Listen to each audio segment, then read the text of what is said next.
أما كل شوية تطلعوا تديون بيانات قامات القوات المسلحة اليمنية. هذا واجب على أي فرد وأي يمني وأي دولة وأي حكومة وأي شعب، واجبه تجاه أخواننا في غزة وفلسطين بشكل عام. أنت اللي تضرب صواريخ وطائرات مسيرة وكل شيء، هذه من ظهرنا نحن المواطنين، من قوتنا وقوت عيالنا، من مالنا، مش من جيبك ولا من جيب أبوك. الوطن والبلاد ملك الشعب. الحوثي نشتي ندري اتفاقية عمان ايش جرى بها. اما انك تظل انت والسعودي تلعبون علينا ان الخلاف يمني، لا.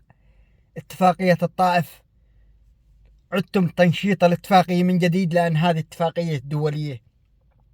اما انك تظل تتكلم لي عن فلسطين كلام واهي. اما ان تصير اتفاقيات وما تطلعون تعلنون بها، انتم كذا تغسلون دماغ الشعب.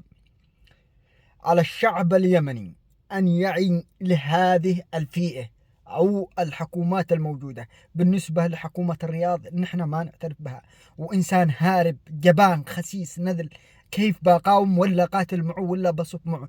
إذا كان جبان وخايف وهارب في بلد آخر، كيف عاد أنا بقدم روحي ودمي لجله بقوم مع على طلاق مقاتل مع الحوثي؟ اقاتل اي غازي صح ان انا بوقف ضده وبظل اوقف ضده، ولو ما طالب باتفاقية الطائف واعادة تنشيط الاتفاقية من جديد اننا ضده للممات. اما اننا يعني اسمح لاي احد انه يتعدي عليه داخل بلادي مهما اختلفت انا وياه بانسد. لكن نحن نشي نعرف كشعب الاتفاقية هي الحوثي. يا عبد السلام، يا المتحدث الرسمي، يا عبد الملك الحوثي، يا الأنصار الحوثة والكبار الشخصيات من الحوثة، تكلمتم عن الاتفاقية الطائف أو لا؟ كلمونا، نحن شعب، نحن أبناء الوطن. أنتم مجموعة ما راح تتحكموا ب40 مليون. اجننوا.